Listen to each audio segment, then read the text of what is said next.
ఎన్టీఆర్ జిల్లా మూలపాడు సమీపంలో కృష్ణా నదీ తీరంలో క్రీడా నగరం నిర్మించాలని ప్రభుత్వం యోచిస్తోంది.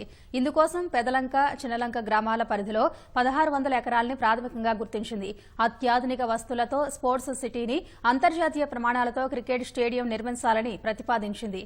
అమరావతిని మచిలీపట్నం, హైదరాబాద్ జాతీయ రహదారితో కలుపుతూ నిర్మించనున్న ఐకానిక్ బ్రిడ్జికి పక్కనే స్పోర్ట్స్ సిటీ వచ్చే అవకాశం ఉంది.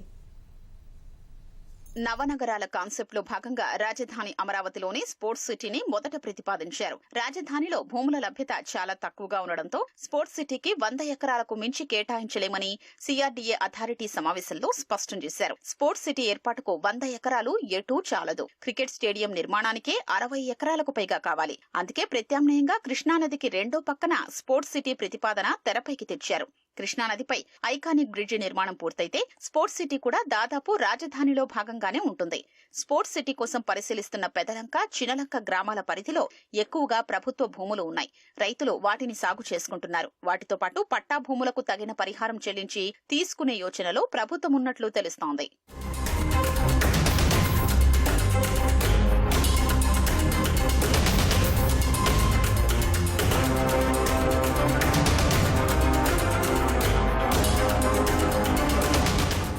స్పోర్ట్స్ సిటీ ఏర్పాటుకు పెదలంక, చిన్నలంక గ్రామంలోని భూములు అనుకూలమని గుర్తించడంలో పురపాలక శాఖ మంత్రి పి నారాయణతో పాటు Vijayawada MP, Andhra cricket association అధ్యక్షుడు కేశినేని శివనాథ్ క్రియాశీలకంగా వ్యవహరించారు. ప్రస్తుతం మంగళగిరి వద్ద ఉన్న క్రికెట్ స్టేడియం సాంకేతిక కారణాల వల్ల అంతర్జాతీయ మ్యాచ్ల నిర్వహణకు అనుకూలం కాదని తేలింది. దానికి ప్రత్యామ్నాయంగా స్పోర్ట్స్ సిటీలో భారీ స్టేడియం నిర్మించాలని ఏసీఏ భావిస్తోంది.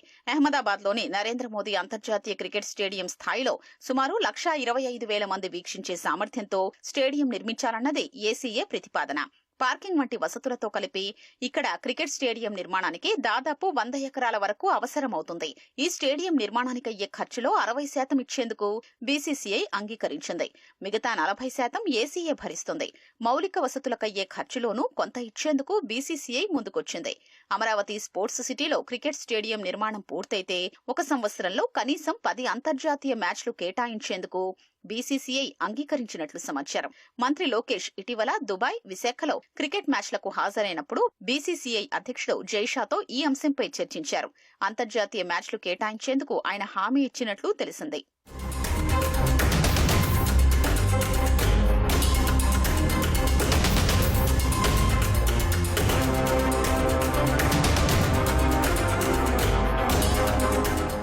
స్పోర్ట్స్ సిటీ ఏర్పాటు కోసం ప్రతిపాదిస్తున్న ఇబ్రాహీంపట్నం గ్రామీణ మండల పరిధిలోని భూముల్ని పురపాలక శాఖ మంత్రి నారాయణ సోమవారం పరిశీలించారు. చిన్నలంక, తాటికొండ, పెదలంక భూముల్లో ఎమ్మెల్యేలు వసంతకృష్ణ ప్రసాద్, బొండా ఉమా జిల్లా అధికారులతో కలిసి మంత్రి కలియ తిరిగారు. కృష్ణానది లంక భూముల్లో స్పోర్ట్స్ సిటీ ఏర్పాటుకు సాధ్యాసాధ్యాల్ని పరిశీలించేందుకు జిల్లా కలెక్టర్ లక్ష్మీశా, జలవనరుల శాఖ అధికారులు, ఇతర అధికారులతో ఓ కమిటీని ఏర్పాటు చేస్తున్నట్లు తెలిపారు. నెల రోజుల్లో నివేదిక ఇవ్వాలని ఆదేశించారు. రాజధాని అమరావతి నిర్మాణ పనులు ఊపందుకున్నాయని, నెలాఖరుకు సుమారు 15,000 మంది కార్మికులు రోజువారీ పనుల్లో పాల్గొంటారని నారాయణ చెప్పారు. ఆల్ వర్క్స్ 100%, దాదాపు ఐ థింక్ 15,000 మంది పైగా అక్కడ యాక్చువల్గా అమరావతి క్యాపిటల్ సిటీలో డిఫరెంట్ వర్కర్స్ వర్క్ చేస్తుంటారు. ఆ విధంగా అమరావతి క్యాపిటల్ సిటీ 3 సంవత్సరాల్లో పూర్తయ్యే విధంగా చేయడం జరిగింది. ముఖ్యమంత్రి గారు ఒకటే అంటారు, మీరు కట్టే స్పోర్ట్స్ సిటీ ఎలా ఉండాలంటే ఇక్కడికి ఒలింపిక్స్ వచ్చేటట్టుగా చేయాలి. ఒలింపిక్స్ రావాలంటే అలాంటి స్టాండర్డ్ కావాలి, అలాంటి స్టాండర్డ్లో కట్టాలి. దానికి ఒక మంచి ల్యాండ్ చూడమని యాక్చువల్గా చెప్పడం జరిగింది. దాని మీద శాసనసభ్యులు వీళ్ళందరూ ఎంపీ గారు, బొండమ్మ గారు ఐడెంటిఫై చేశారు. దాని మీద యాక్చువల్గా కలెక్టర్ గారు, నేను, మిగతా అధికారులు వచ్చి చూసాము. అయితే దీన్ని ఇరిగేషన్ డిపార్ట్మెంట్ వాళ్ళతోనూ, తర్వాత దీనికి సంబంధించిన సిఆర్డీ డిపార్ట్మెంట్ వాళ్ళతోనూ ఒక కంబైన్డ్ కమిటీ వేసి దీని మీద స్టడీ చేయమని కలెక్టర్ గారికి ఆదేశించాను. ఖచ్చితంగా 1 నెల లోపల దీన్ని స్టడీ చేసి ఇది ఎంతవరకు ఉపయోగపడుతుంది అనే దాన్ని స్టడీ చేసి దాని మీద ముందుకు పోవడం జరుగుతుంది.